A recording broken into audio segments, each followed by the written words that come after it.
that means it's time for a story. Let's get our glasses on. Ready? 1, 2, 3. These are my glasses. This is my book. I put on my glasses and open up my book. And I read, read, read. And I look, look, look. I put down my glasses and whoop, close up my book. Okay, let's get ready. Let's see what's inside.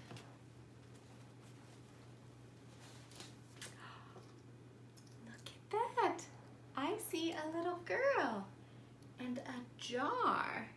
This book is called The Name Jar. The Name Jar. Should we get started? Let's go.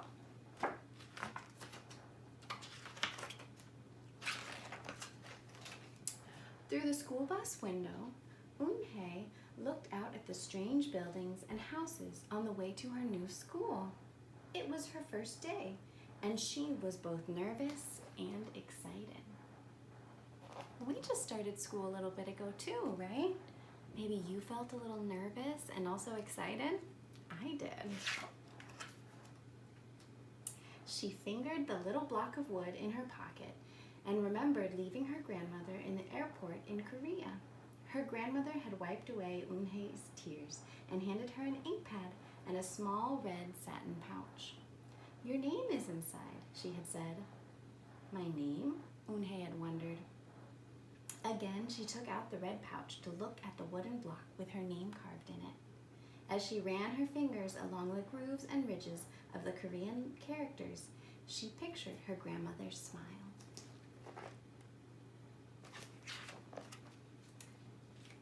"Is that thing for show and tell?" a boy asked Eun-hae, surprising her. Eun-hae looked up as more kids leaned over. "No, it's mine," Eun-hae answered, quickly putting the pouch back in her pocket. "Are you new here? What's your name?" a girl asked. "Eun-hae," said Eun-hae. "Oh, nay?" the girl asked, scrunching up her face. Nay," the kids chanted. No, Eun-hae corrected. "It's spelled U-N-H-E-I. It's pronounced Yoon-hae." "Oh, it's you-hae," the boy said. "Like you, hey." "What about hey you?" Just then, the bus pulled up to the school and the doors opened. Eun-hae hurried to get off. "You-hae, bye-bye," the kids yelled as she left. Eun-hae felt herself blush. Eun-hae stood in the doorway of her new and noisy classroom. She was relieved that the kids on the bus had gone to other rooms, but her face still felt red.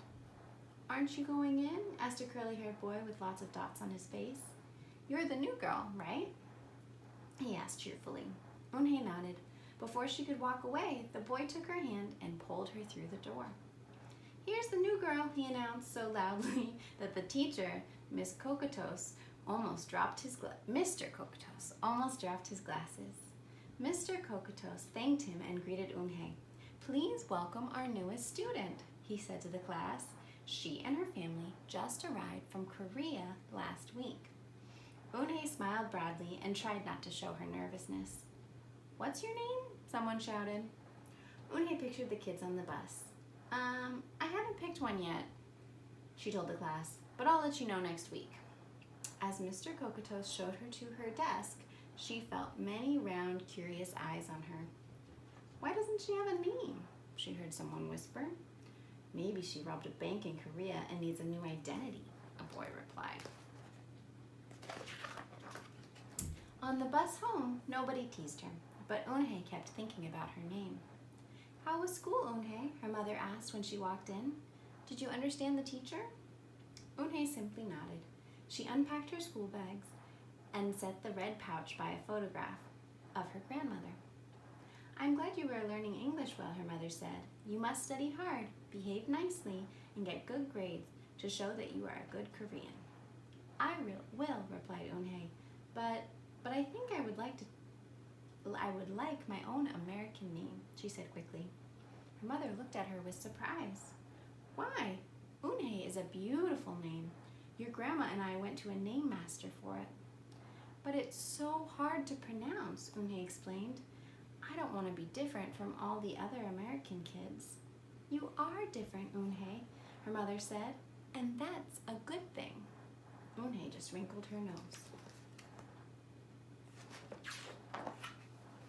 Later that day, Unhei and her mother went grocery shopping in their new neighborhood. They passed Fadil's Falafel, Tony's Pizza, and Dot's Deli. A big graffiti-painted garbage truck roared like a lion as it took off down the street. Nothing sounded or looked familiar until they got to Kim's Market. The sign was in both English and Korean. Her mother picked up cabbage to make kimchi, Korean-style spiced pickled cabbage, and other vegetables and meat.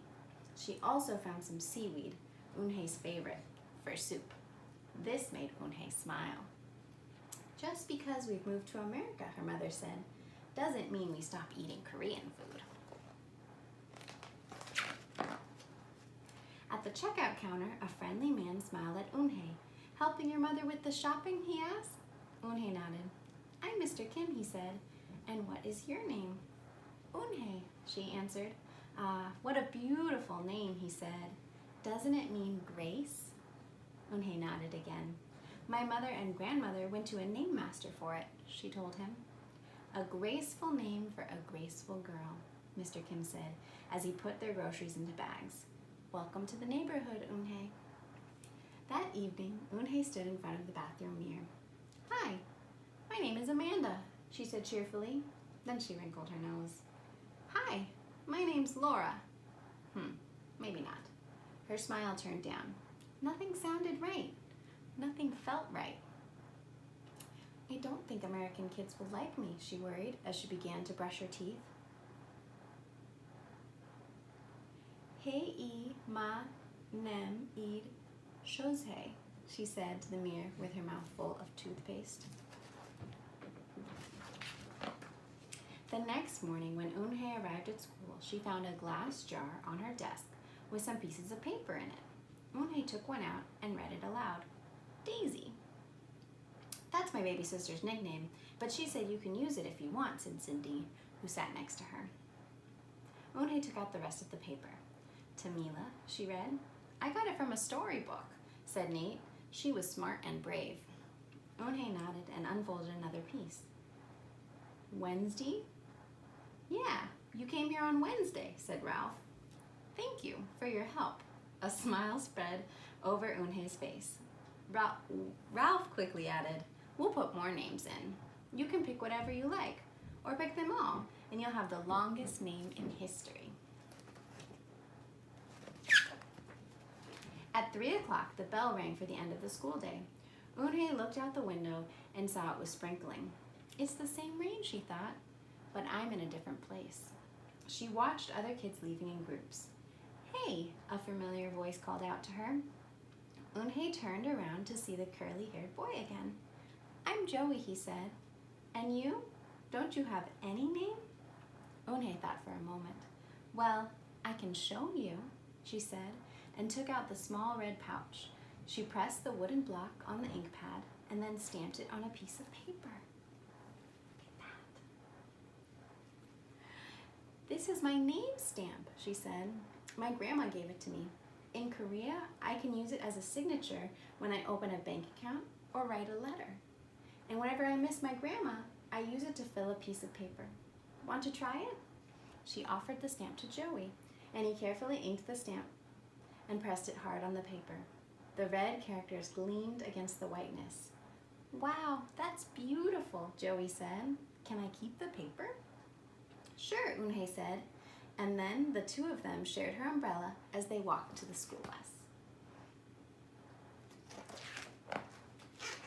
Every day, the jar got fuller with more names, and Unhei read them all. She found a few names she liked. Miranda, Stella, Avery. They sounded interesting. I hope you choose the name I put in, Marco told her at snack time. I've put in 3 more, said Ralph. Madison, Park, and Lex. They're my favorite street names. Maybe you should close your eyes and draw a name, Rosie suggested. Ralph frowned. That's silly. What if she doesn't like the name she draws? Well, we didn't get to choose our names when we were born, did we? Rosie argued. Everyone thought about this. When Eunhae got home from school that day, her little brother ran to give her a letter. It was from her grandma. She opened it quickly. It said, "To my Eunhae, I hope you are enjoying your new school and new friends. Be sure to help your mother and your little brother. Here the moon is up, but there the sun is up. No matter how far apart we are, and no matter how different America is from Korea, you'll always be my Eunhae, your grandma forever." Eunhae took out her wooden stamp and filled a paper with it. She thought for a long time in front of the bathroom mirror. On Saturday, Eunhae walked to Mr. Kim's store. Mr. Kim was helping a customer, but he looked up and greeted her. "Hi, Eunhae." "Hello, Mr. Kim," Eunhae replied. She felt as if she was back in her old neighborhood in Korea. "Hey," said the customer, turning around. It was Joey. "Your name is Eunhae?" he asked her with her eyes open wide. Eunhae looked quickly at Mr. Kim, then turned to Joey. She nodded slowly. "Yes, it's pronounced Eunhae. And it means grace," Mr. Kim added. "Eunhae," Joey said slowly, and this time perfectly. It made Eunhae smile. "I'll have it ready for you tomorrow," said Mr. Kim to Joey. "Thank you, Mr. Kim." "See you Monday, Eunhae," Joey said to her. He left before she could ask him why he was at the store. On Monday, Eunhae came to class early to look at the names one last time. But the jar wasn't on her desk. Instead, there was just a single piece of paper with a name on it. Eunhae slipped it in her pocket. "Where's your name jar?" Ralph asked as soon as he saw it was gone. "I don't know," Eunhae said. It wasn't on Mr. Kokotos's desk or on any other desk, and it wasn't on the counters or any of the shelves. As other kids arrived, they helped look. Soon, Mr. Kokotos came in and Ralph shouted at him, "The name jar is gone!" "The jar with all the names in it?" "Gone," Mr. Kokotos replied. With a look of concern, he asked Eunhae, "Did you get a chance to read all of the names?" Eunhae nodded. She took a breath. "I'm ready to introduce myself," she said. Eunhae wrote her name in both English and Korean on the chalkboard. "I liked the beautiful names and funny names you thought of for me," she told the class. "But I realized that I liked my name best, so I chose it again. Korean names mean something. Eunhae means grace." "Grace, grace." "Eunhae," shouted Ralph. Everyone tried to say it. "Eunhae, Eunyi, Eunhae." Eunhae said her name again slowly and clearly. Soon, the kids began to say it better, even Mr. Kokotos. They applauded Eunhae's choice. "I was named after a flower," Rosie whispered to Eunhae.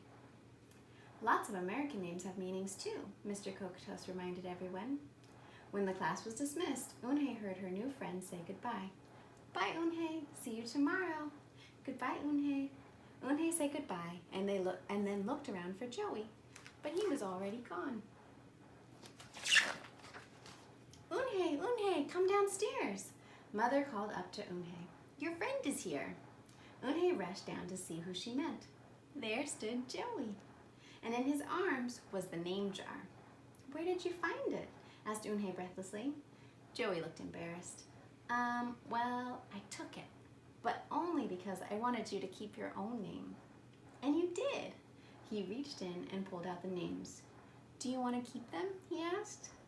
"Thank you. I'll keep them as a souvenir," Eunhae said happily.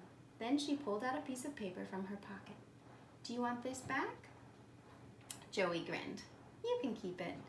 I'll return the name jar to class.